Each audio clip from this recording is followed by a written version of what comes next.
Guys, welcome back to my channel. Today I am going to be talking about trial lessons. So if that's something that you're interested in, then keep watching.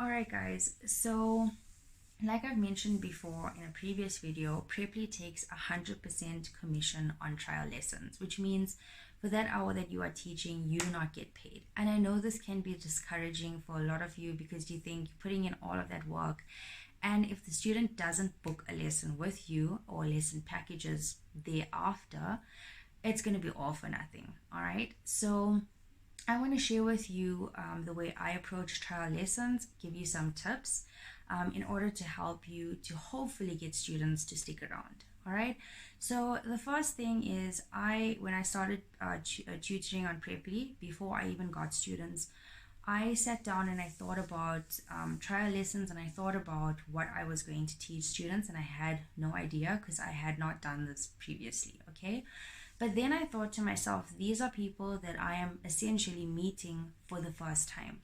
So when you meet somebody for the first time, it's important to build rapport with them, especially if you want to have further connection with them. In this case, you want them to book future lessons. So the first tip is to build rapport with your students. Try to make a emotional connection with them. All right. It also depends on the type of student you have. You have students who are extremely friendly, warm, talkative, and then you get students who are really cold and say very few words, and they just sit there, and they give really short answers, and it does make it a little bit difficult. All right. So we're going to start off with the students that are really happy-go-lucky, talkative, very warm and welcoming. With those students, like I said, it'll be easier to build an emotional connection because you're going to be laughing with them, sharing things about yourself, etc., and it's much easier to build that connection with them. Whereas if you have a student that is not talkative, I have students like that, it is slightly more difficult, but I will do a separate video on that because there are things you can do to get your student talking.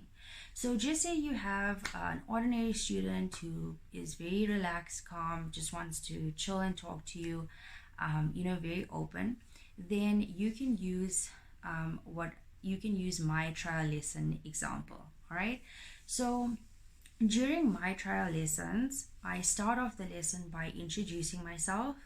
I introduce my classroom. I tell them exactly what I'm going to be doing via my trial lesson. Okay, I tell them how the lesson will progress. Okay, and then once I'm done, I ask them if they are happy with that, if they are okay with that. Once they give me the go ahead, I then start to explain my teaching style. All right, and then I explain to them that I'm going to be asking them a few questions. They will then have a few minutes at the end of the lesson to ask me a few questions, and then once that is done, I will then give them feedback, and I will have a strategy for future lessons, and then I talk to them about booking lesson packages, etc. All right, so let's start with the first part. So in my trial lesson, if I have a student, just say you are my student, I will say, hi, your name. My name is Yurishka. Am I pronouncing your name correctly? I'll say, welcome to my classroom. I'm super excited to be here today and learn about you and learn how I can help you improve your English. And then if they've done a placement test, I will talk a little bit about a placement test. If not, I will then say, I have a few questions that I'd like to ask you. And if you're okay with that, at the end of the lesson, you will have some time to ask me some questions. So I have some generic questions that I ask all of my students. This helps me to, like I said, build rapport with them, also to find topics that we can discuss in future lessons. So once all the questions have been asked and answered, I hear how the student speaks. I have heard what they want me to help them with.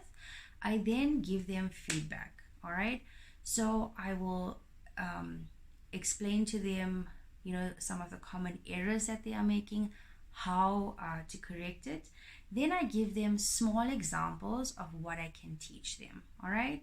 So, for example, I specialize in business English classes. Okay. So I will tell them, all right, so I can help you to change your basic English to business English. For example, by saying, instead of I got your email, you can say I received your email. That is just an example. All right. So you teach them something very small, correct a few errors with them. All right. And then already they think, okay, wow, this tutor is really attentive. They've made notes. They have summarized things that I've said, and they know how they're going to help me. After that, I will suggest what we would do in future lessons, and then I would say to them, all right, how many times a week would you like to have a lesson? They will then tell me whether it's once a week, twice a week, whatever the case is. I talk to them about my schedule. I ask them to buy a lesson package, and then I ask them to reserve their favorite time for lessons, because my schedule does get quite full. So once this is all said and done, I thank the student for their time and for the information that they've shared with me. Obviously, I look forward to seeing them in the future lessons, and then we end the lesson. All right. So that is how I conduct a trial lesson. And basically, if you want to break it up into time intervals, I spend about 10 minutes on the introduction, more or less, and telling them about my teaching style. And then I will spend another, say, half an hour or so asking them questions, getting them to ask me questions. All right. So for the next 20 minutes after that, I will take about maybe either 10 to 15 minutes or just 10 minutes to give them feedback. And then the rest of the time would be about scheduling future lessons. So if you like, you can use that as a guideline into planning your trial lesson. Unfortunately, my students, I don't want to put them on the spot and record our lessons, because they are already very nervous. It's a second language, and it can be nerve-wracking, can be stressful. So that is the reason I have not recorded one of my live lessons that I do. But I will definitely do another video about questions or things that you can discuss during your trial lesson. So if that's something that you are interested in, as well as the video about how to get non-talkative students to open up, then please remember to like and subscribe. And thank you guys for watching this video, and I will see you guys in the next one.